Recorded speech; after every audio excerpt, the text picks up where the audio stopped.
Hey guys, this is my 2013 Verde Cadet bike check.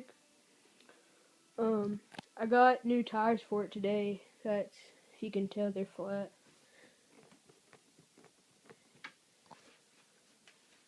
This is the stock tires that come in there. Duos. I got same exact tires. They lasted me a while. Start out with the handlebars.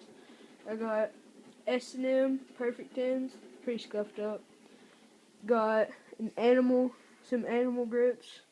Shadow Conspiracy seat, which I really like. It's actually got padding in it because the stock seats that come with it have are